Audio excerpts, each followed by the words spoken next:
You're listening to Coog Radio. Listen live online at CoogRadio.org. This broadcast contains explicit content. Viewer discretion is advised. Good morning, everyone. Well, okay, it's 12:02. Good afternoon, everyone. Welcome to the very first episode of my second favorite album, because I'm just too indecisive to pick a first.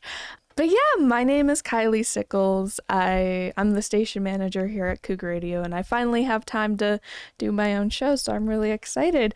But yeah, I'll be live Tuesdays and Thursdays from noon to 1:30.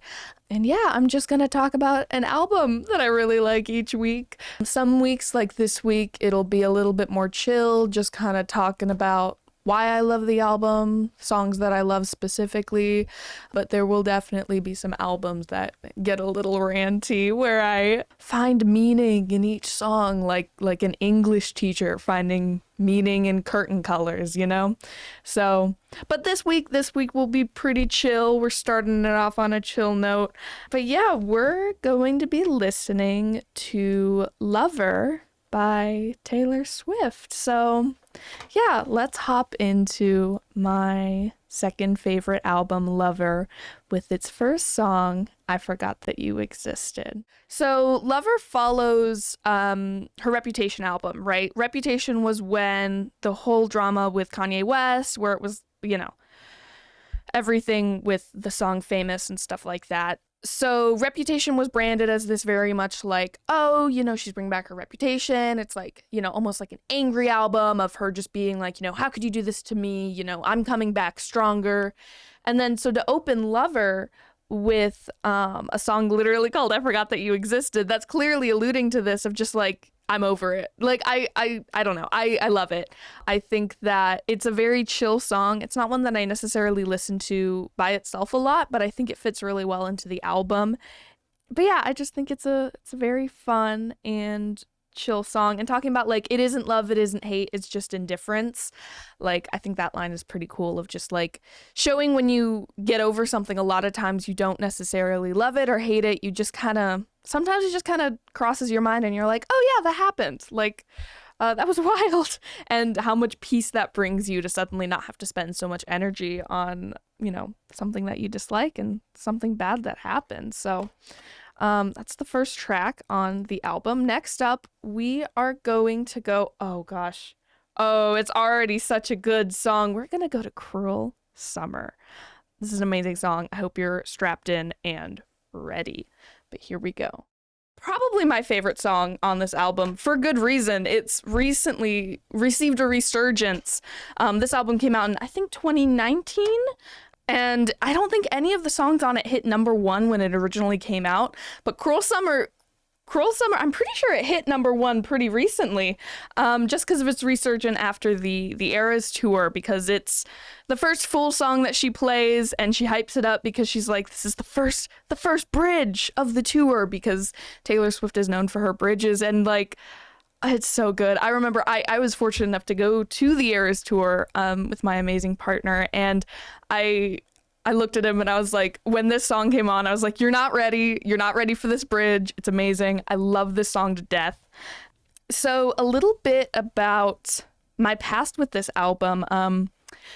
So Taylor Swift was very much something that like I enjoyed as a kid. You know, growing up, I listened to a lot of like Love Story and stuff like that. And then I performed a Taylor Swift song for a fourth grade talent show. And then for some reason after that, I just kind of fell out of it. I kind of got more into like, I got really into Owl City, and then I got into like a lot of like Fall Out Boy and, you know, at the time, a lot of Panic at the Disco. So stuff like that, 21 Pilots during high school. And then a lot of Bastille near the beginning of college and Glass Animals. But then sort of in 2021, I was interested in going back and listening to Folklore and Evermore because they just seemed like really chill albums, and I would do my homework to them. And they were like, in my opinion at the time, they were like, yeah, these are fine. I wasn't really engaging with them. They were just kind of chill albums I'd put in the background. And then I listened to Lover. And this is what got me back into Taylor Swift fully, because I just love this album so much for how fun it is and how loving it is. And I say love a lot. It's Lover. Isn't that fun? But like how it talks about love in a lot of different ways. Of course, a lot of these songs are written about her now ex, Joe Alwyn, and their love story, but also things about like self-love and love for a parent and all that kind of stuff. Like it really does. There's a song called It's Nice to Have a Friend, talking about friendship and stuff like that. So this album is really special to me for that reason. And Cruel Summer was immediately my favorite song on the album. My first piece of Taylor Swift merch since becoming a Swiftie again was a sweater off Etsy that's pink and says Lover on the front, and on the back it says I love you, ain't that the worst thing you ever heard. I've been in some relationships in the past where like that sentence kind of stuck to me too much, where it's like, I have a lot of things in my life that I can't necessarily control, and feeling like that's like a burden to my friends and my loved ones and stuff like that. So that this song really stuck to me, of Taylor exploring that feeling too, of feeling like a burden to the people that you love, and then saying that to someone and then just like looking up and grinning because they're like, oh, you love me? Damn. And it totally not being a burden, and you're just all in your head about it. So I really do love Cruel Summer. And it's a banger. It's a banger. But yeah, so next up, we are headed to Lover, the titular track on this album. So let's get into it. So that song is really fun because it's written in 6/8 time, which means it's a waltz. I mean, waltzes traditionally are 3/4 time, but I mean, they're basically the same. So it counts. But yeah, looking at the lyrics for that song, of just going in and talking about these really mundane things like leaving Christmas lights up till January. Like most people do that.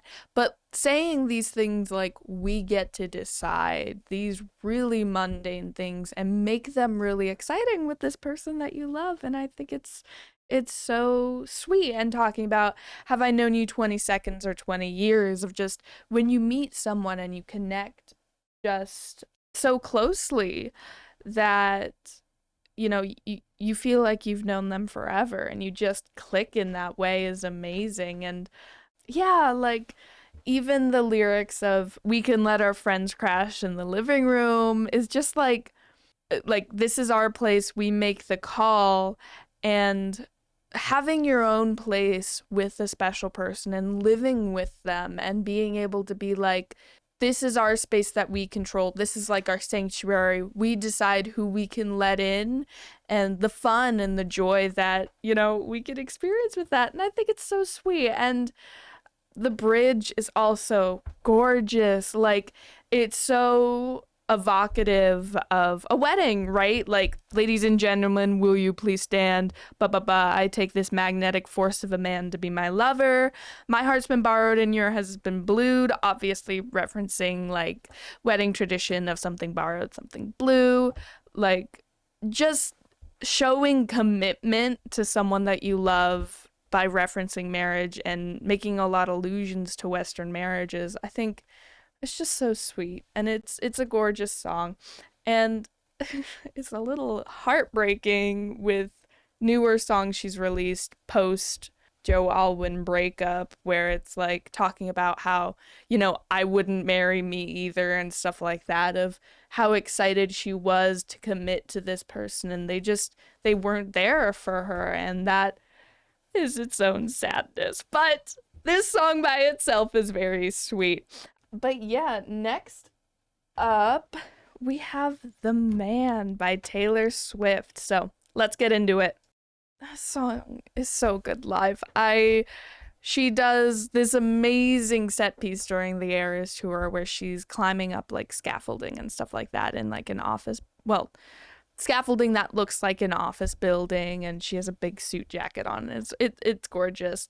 But yeah, just talking about, general patriarchal society stuff, being a woman in, male-dominated world where a lot of times women in general, but also Taylor Swift very often, like are just, their achievements are discredited, and people wonder, did she really deserve this? Did she sleep with someone? XYZ. Is she just getting all of this because she's hot and stuff like that? And like, sure, there's definitely some privilege in being conventionally attractive and stuff, but at the same time, a lot of women and their very hard work are often discredited because of it. And so some lyrics to look at, stuff like I'd be like Leo in Saint-Tropez. So Leonardo DiCaprio, we all know probably by now the running jokes of the fact that he dumped someone as soon as they turn 25, even though he's like in his 40s. I think he's almost 50 now, and he's still dating people in their 20s. But yeah, so Taylor Swift has before been criticized for the age gaps twice. Specifically, when she was 22, she dated someone who was 18, which I'll say, not great, I don't think, personally. As someone who's 21, I wouldn't even date an 18-year-old, but whatever, you do you. It's close enough to where it's like, it's whatever. And then also, when she dated Harry Styles, he was 4 years older than her, but I'm pretty sure they were both in their 20s at that point. So, but this has been brought up against her a lot, and both of those were very short relationships and stuff, and they were still relatively similar ages. But then we have like people like Leonardo DiCaprio who, this song came out kind of before the whole running joke of him dumping people before they were 25, but of him just being a celebrated man who's like this great actor, and he's doing the same thing on a much higher scale, much more dramatically, and is still this guy that a lot of people respect. And they don't compare his acting or say that it takes away from his acting, but people will say, oh, well, this takes away from Taylor Swift's music, and that just doesn't make sense. Also, the Saint-Tropez, so Leonardo DiCaprio every year hosts a gala in Saint-Tropez, and like, it's like this very cool, like, elite thing to go to the gala. And Taylor Swift, whenever she posts like pictures with a bunch of her friends, like, she used to do a lot of 4th of July parties, and people would be like, ugh, so that's like an exclusive squad, like, that's like baloney, like, that I can't believe she'd be so exclusive about her friends. And it's like, dude, she just wants to hang out with people, let this girl live. But yeah, more or less, I think the song's pretty self-explanatory, but very fun, very, very fun to see live too. So next up, we have The Archer, a very emotional song. But yeah, let's jump into it.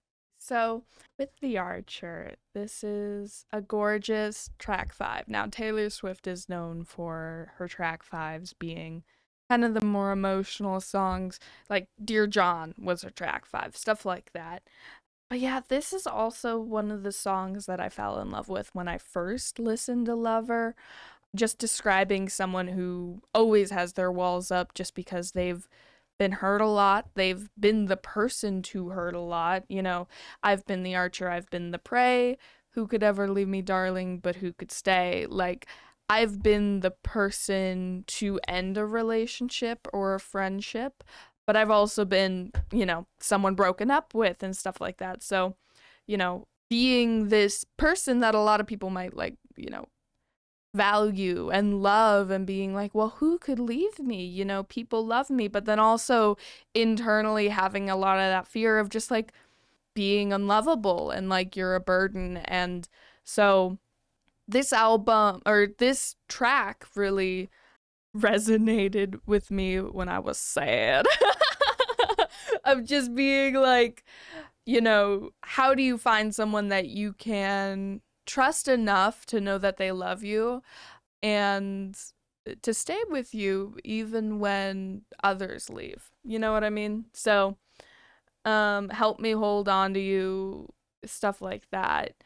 And then it's also really sweet. I like that it ends on a hopeful note of like saying who could stay repeatedly and then saying you could stay, like finding that trust with that person. And again, a lot of this album is kind of sad now just because we know that her and Joe Alwyn didn't make it.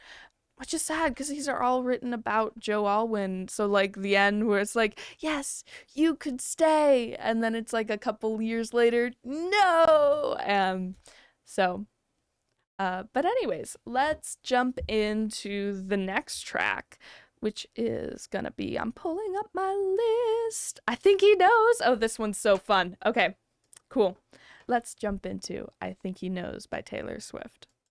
Yes, this one's a banger. I love it. Let's get into it. So this one plays on a lot of recurring themes that Taylor will include in her songs. Oh, got a little bit of a lisp there. But yeah, talking about I am an architect. Reading English is hard. I'm an architect. I'm drawing up the plans. Something she expands on in Mastermind in her later Midnights album of just being like, I plan a relationship out way before it happens. I Want You, Bless My Soul. Talking about religion and comparing love to like its own religion and its own sacred thing is something that Taylor explores a lot. She's actually going to be exploring that more in a song later in this album called False God, so watch out for that. But yeah, also Don't Blame Me, which is on the Reputation album. But yeah, so just a very fun song about the joy of new love and being really excited to be in that new love and just like the playfulness of I don't have to tell him. The vibes are there. I think he gets what I'm putting down and just being really interested in another person, how exciting that can be. So, but yeah, next up we have Miss Americana and the Heartbreak Prince. We love this song. Let's get into it.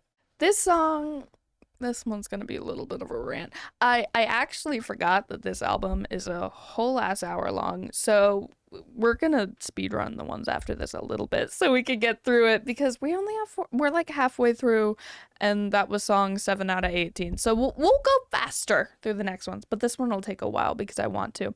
So first off, I do adore this song. This is very fun. It's the opener for the Eras tour. I mean, partially. She doesn't sing the whole song, but it's a long time coming, but very cute. Love it, love it. I do also really love the bridge of, and I don't want you to go. You know, that's all very fun because it plays off of cheerleaders singing, go, fight, win, because this whole song is an allegory to, you know, it's talking about politics, but placing it within the context of a high school, right?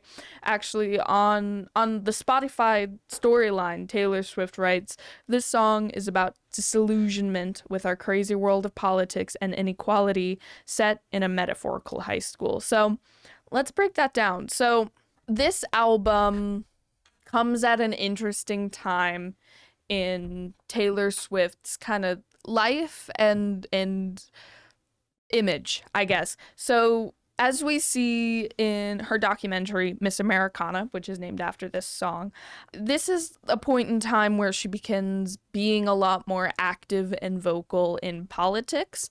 You know, beforehand, she was really afraid to get into it because of people like the Chicks who were kind of ridiculed after they spoke their mind, and it was like a huge decrease in their career. So this is post Trump being elected, but there was an election happening in Tennessee that she was really passionate about, and so it took a lot for her to come out and speak her mind and her beliefs and what she supported, because there was a lot of fear that people would come and hurt her, or they would target her, or like, you know, a repeat of Reputation would happen where suddenly she, you know, was just dissolved, like her public image was dissolved. So that took a lot, and I want to recognize that. But, you know, I think that she's crossed this threshold, and there were a lot of points in this album where that threshold was crossed. For example, the video for You Need to Calm Down. I mean, the song You Need to Calm Down, we'll get into it when we get to it, but I mean, it talks a lot about supporting gay rights, and there in the video there's a number of very famous queer people, and there's like the end of the video there's a number of very famous drag queens who are dressed up as different like pop divas, you know. So this time is very much her speaking out more about equality, and like we haven't gotten a lot more since then, I'll be honest. It's not Taylor Swift's job. She did not sign up to be a political activist, but she does have a platform and she's a billionaire. That's the big thing for me. There are zero ethical billionaires. She's talked before and explored the idea of just being like, people put too much pressure, you know, on me and like stuff like this, and I think that's totally fair. She is just one human. That's something that's explored in the song Sweet Nothing on the Midnights album, of like, to you I can't admit that I'm just too soft for all of it. And it's like, I think that's totally fair, but at the same time recognizing how much money she has. There is no ethical way to have that much money. You are hoarding that money. And I'm saying this as someone who loves her music and genuinely loves, you know, the Taylor Swift that I know. I mean, I won't claim to know personally Taylor Swift, but the persona she allows us in the public to see, like, I love Taylor Swift and I'm very engaged in the community, but like, she's a billionaire. Like, she could, I don't know, like, she writes these songs about it, and I wish that like, oh, the proceeds of this song went to X charity, or like, you know, like, she has enough money to hire just a council of people who are just like, their job is to find a monthly, you know, charity or political campaign to support and send her money that way. Like, she doesn't need to put a whole lot extra on her plate. She has so much money that she could just have other people funnel it for her. You know what I mean? Like there is more that she can be doing just financially, even without putting more personal pressure on her. And I think that, you know, it's important when we love something like I love her music to be critical of it like this, and to realize its faults and not accept these artists as perfect people. You know, I think Taylor Swift was really cool, but I do think that she could be doing more and could be doing it in a way that A, doesn't make her hoard money, and B, you know, is more helpful without putting a ton of extra pressure on her mentally. Like, I think it's a possibility. And, you know, not even to get into her fuel usage with her private jet. Like, girl, I get that you can't ever use a regular airplane, or, you know, you can't call an Uber. I get it. But also, like, Beyonce and people who are, you know, just as famous, if not more, like, they're not high up on that list. Like, there's ways around it. You can cool it a little, I think. But yeah, this is your local Swiftie reminding you that Eat the Rich includes Taylor Swift, and that there are no ethical billionaires, and that we should be criticizing these people even if we love them and love their work, because we want them to be the best that they can be. So that's my long rant with that song. I do really love that song. I don't want to make it seem like I don't like that song. I do really love that song. And we're actually going into one of my favorite songs on this album, number 8, Paper Rings. So let's get into it. I love this song. It's such a good song. I think it's so sweet. It's again kind of like Lover, talking a lot about commitment and wanting to commit with this person that you're in love with, and saying that the symbol or the material that shows your love, that itself doesn't matter. It's the love that matters. So I'd marry you with paper rings. You know, she doesn't need a big diamond or anything like that. She just wants to be in love and be committed with that person, which again is really sad because her and Joe Alwyn are not together anymore. But anyways, but yeah, I hate accidents, except when we went from friends to this. Like, I I think this is really sweet, and it kind of reminds me a lot of my current very wonderful relationship where we were good friends first, and then suddenly we're both like, damn, we should date. Like, you know, like it wasn't really an intentional thing. In fact, on my end, I had just gotten out of a breakup and was like, I don't want something. And then he showed up and I was like, well, damn, I guess I guess I do. But yeah, this song is filled with a lot of very specific things from her relationship, like the jumping into the pool and like the color we painted your brother's walls. Apparently they painted Joe Alwyn's brother's walls blue, I guess.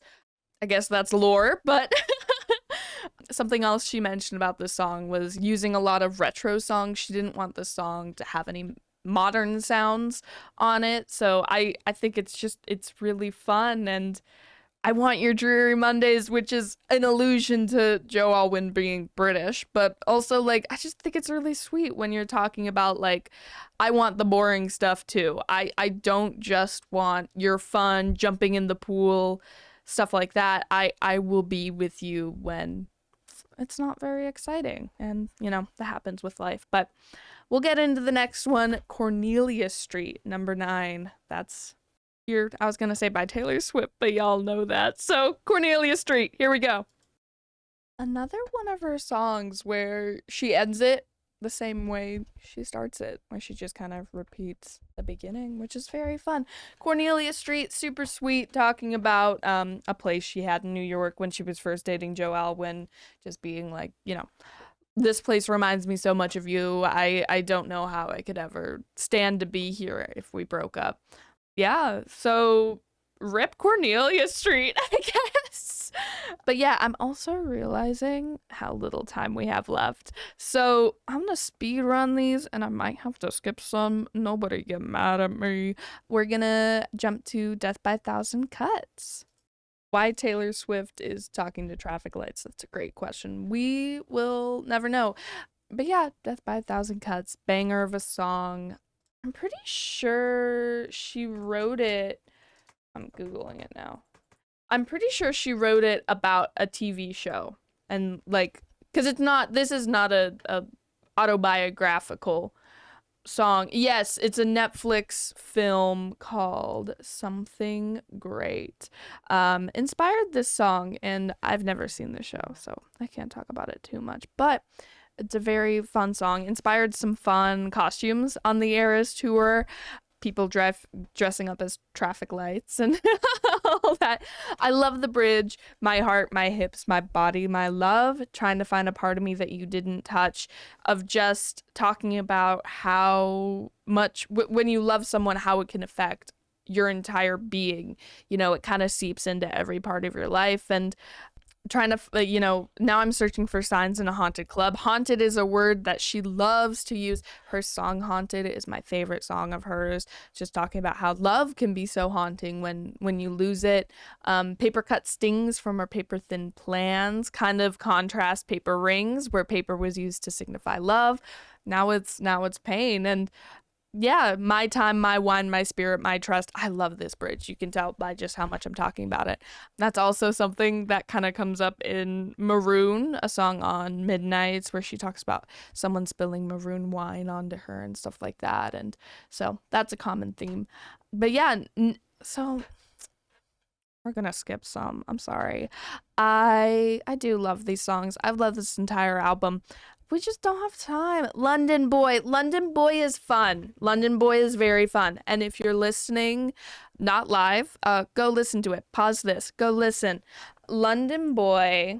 I mean, obviously, it's written about Joe Alwyn. He's British, but it's talking about just like falling in love in London and being an American and falling in love with someone from someplace different, and you know, people talking about like, you know, oh, my heart is in, you know, Tennessee or whatever, wherever I'm from, but then seeing someone else and finding a separate home somewhere that could be, you know, across an ocean, you know, and finding joy in these new spaces with someone who's known these spaces these entire lives and seeing it through their eyes and kind of joining in with their culture. She talks a lot about like find me in a club or a pub. Find me in a pub drinking high tea, and like I enjoy nights in Brixton. And a lot of these places that she mentions are probably not places she's actually spending time at because they're not expensive. She actually mentions at one point doesn't have to be Louis V up on Bond Street, just want to be with you, of just like, let's just go wherever you want to go, let's go hang out in the places that, you grew up. So yeah, that's London Boy. Soon You'll Get Better featuring the Chicks. Now this is a sad song. I honestly skip this song a lot because it's really sad. I don't do well with sad songs. I don't listen to sad songs a lot. I'm not the type to. I personally don't vibe with listening to sad songs when I'm sad. Like it makes me spiral, and I don't personally like it. So Soon You'll Get Better is about when her mom had cancer, and so I think her mom has had cancer twice. I think she relapsed. I'm not sure. But gosh, I'm just gonna pull up the lyrics and go through it.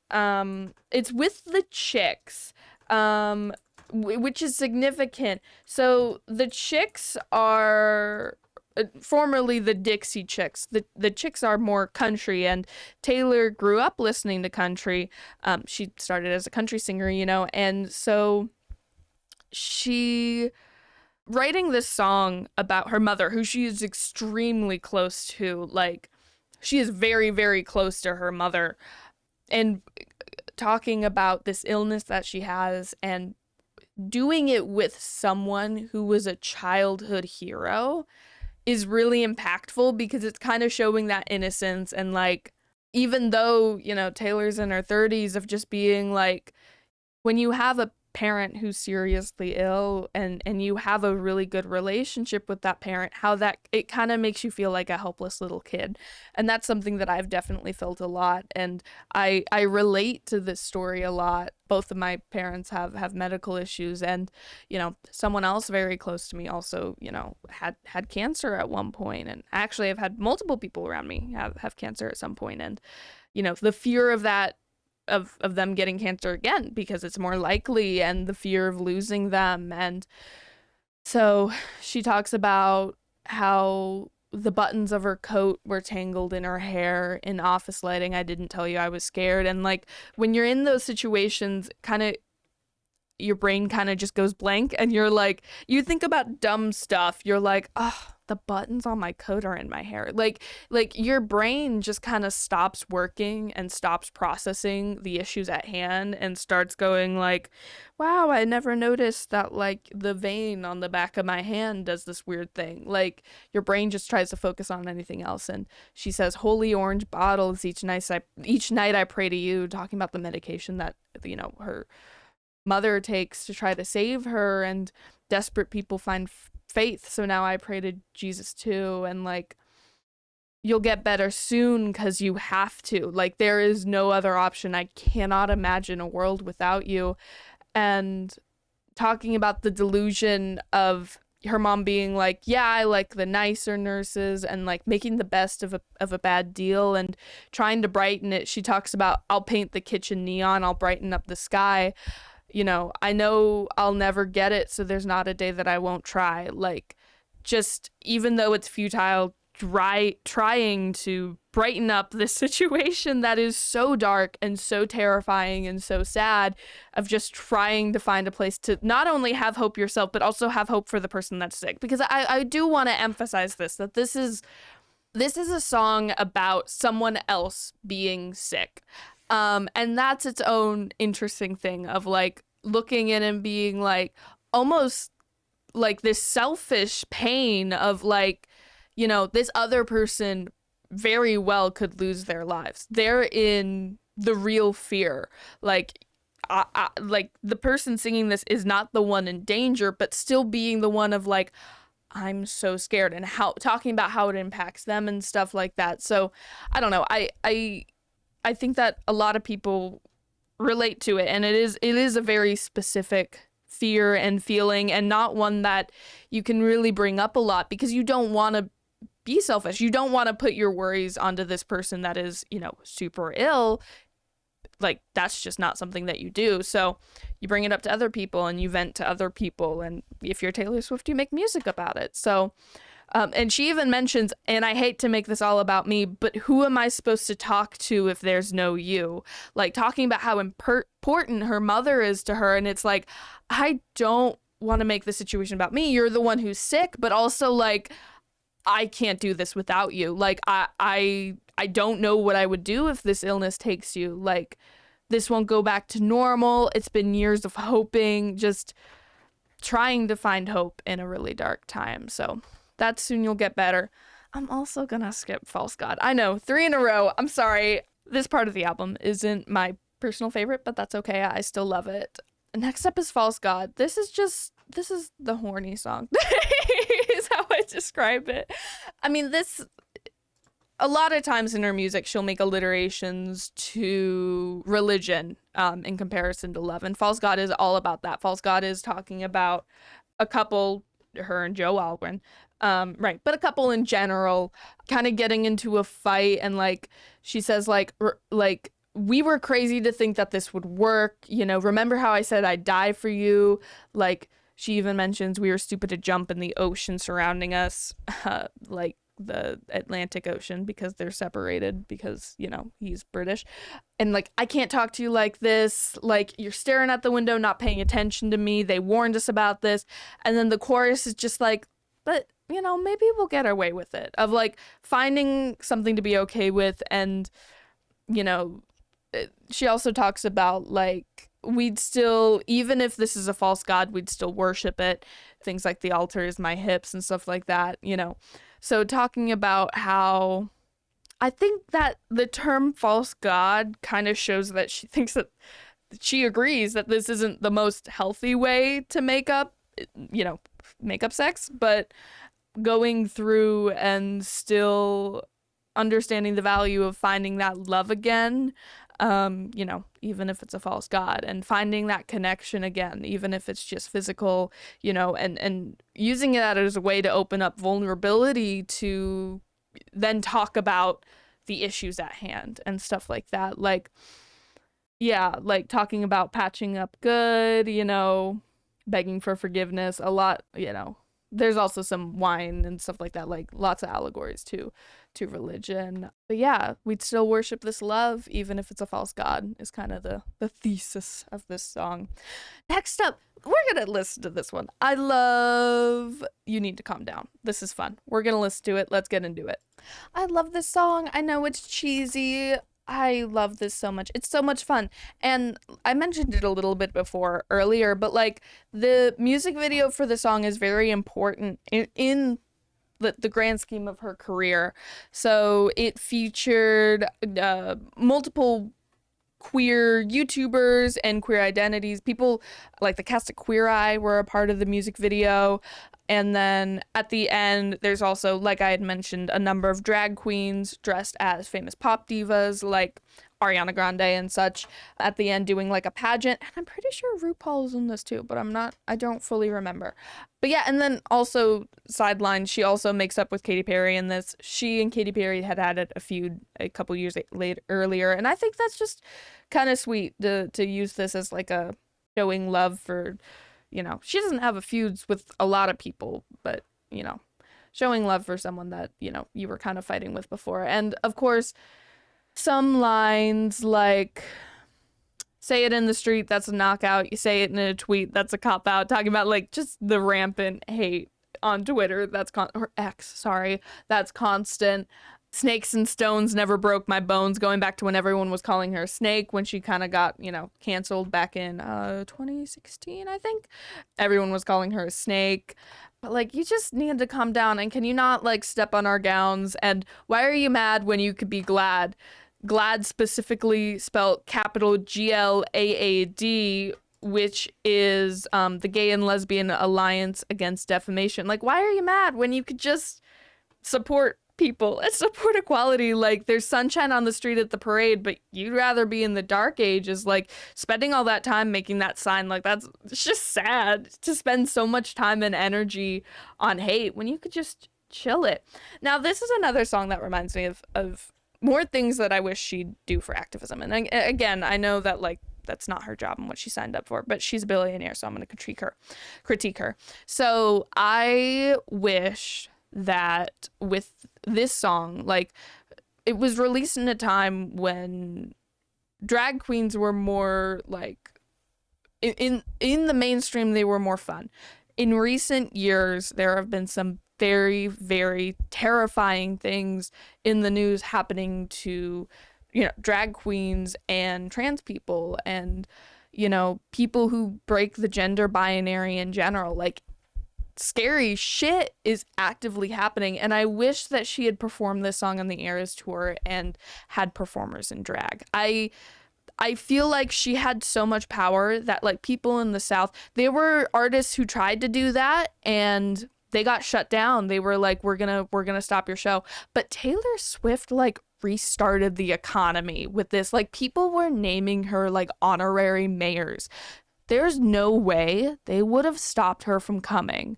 So I think she should have done it. I think she should have been like, I'm bringing drag queens to my show and we're going to perform. And I think that very few places would have stopped her. And I think it would have been a really good statement and it would have been really beneficial. But, you know, okay, we got to go fast. Afterglow, we're going to skip. It's really sweet, but it's mainly about like you get into a fight. Meet me in the afterglow. I'm sorry. I know I cause fights and stuff like this, but I don't mean to. I love you. Please, let's make up. And then we're going to go into Me, which I love Me, and we're going to play it. Let's get into it.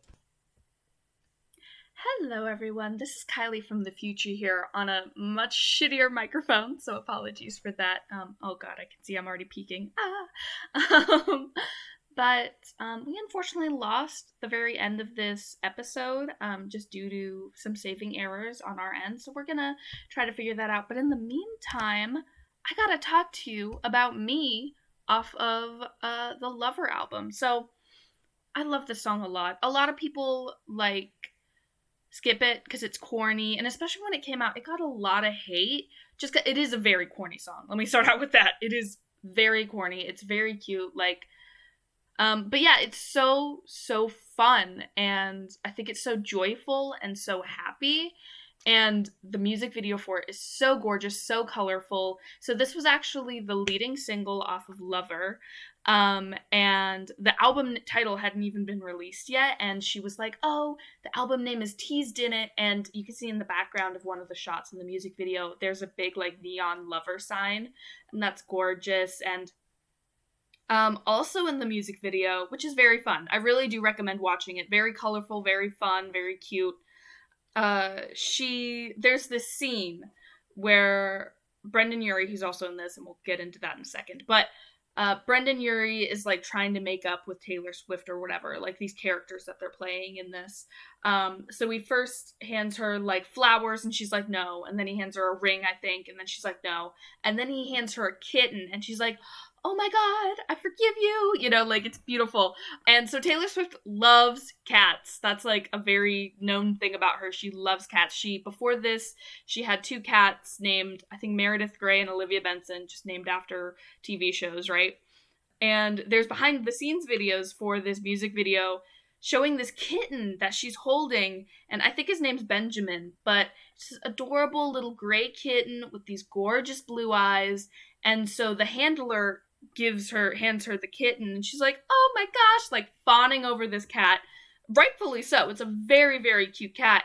And then the handler looks at her and is like, well, you know, he's up for adoption. And like, just see her face light up. So I think it's so cute that the kitten in this video, like, was adopted by Taylor Swift because of the video. Like, that's how they met. And I think that's just such a cute adoption story. Now, less fun. This song does include Brendan Urie, who I personally am not a fan of. I used to love Panic at the Disco as a kid, but he just, like, he's done enough stuff that I don't like and don't agree with, that I just don't engage with his music as much anymore. You know, I'm not huge into financially supporting him. You know, I don't necessarily judge people for doing so, but I'll still listen to Vices and Virtues and stuff that I've got. on like CDs and stuff that I don't need to listen to on Spotify. But anywho, Brendon Urie's in it. That's actually why I listened to this at first. I listened to it when it first came out, even though I wasn't a Swiftie when it first came out.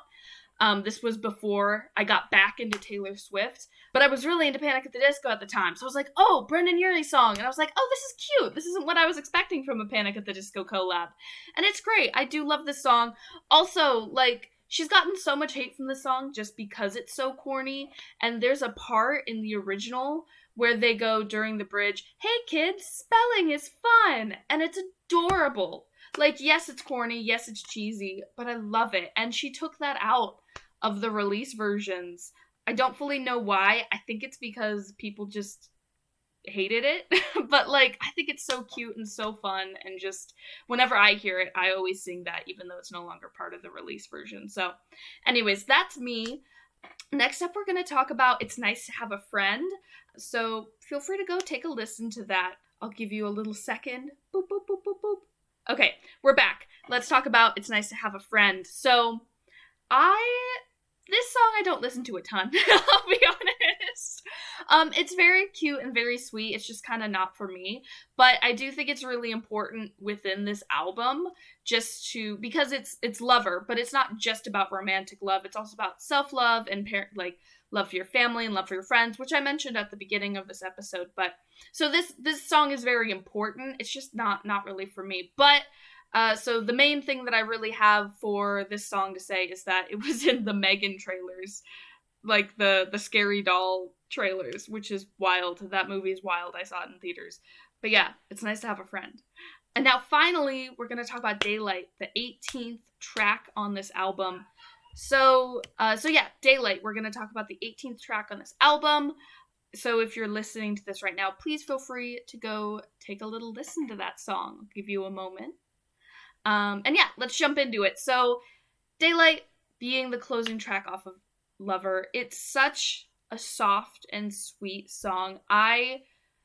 Taylor Swift writes amazing love songs. Like this plus, like, I really do think that Daylight wraps around Lover because it talks a lot about her past with writing love songs and her past with finding love, which is very well captured within her discography, but then builds on that and talks about things that she's learned throughout this journey. And the main lyric I want to focus on is in the bridge, or at least near the end of the song. I'm not sure if it's in the bridge, but she says, I used to think love would be burning red, but it's golden.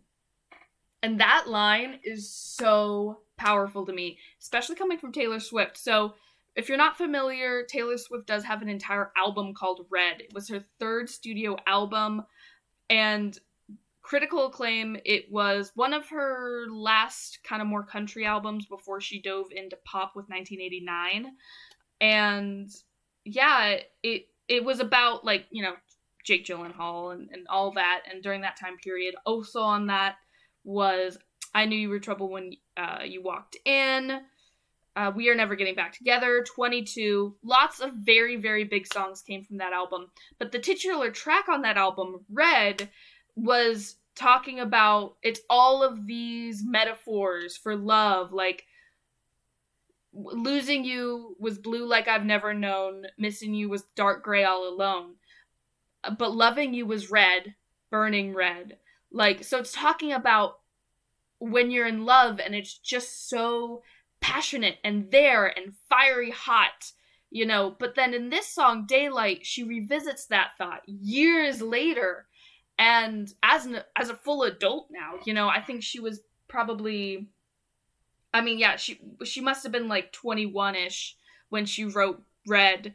And, you know, revisiting this as someone who was in her late 20s, early 30s, saying, I used to think love would be burning red, but it's golden.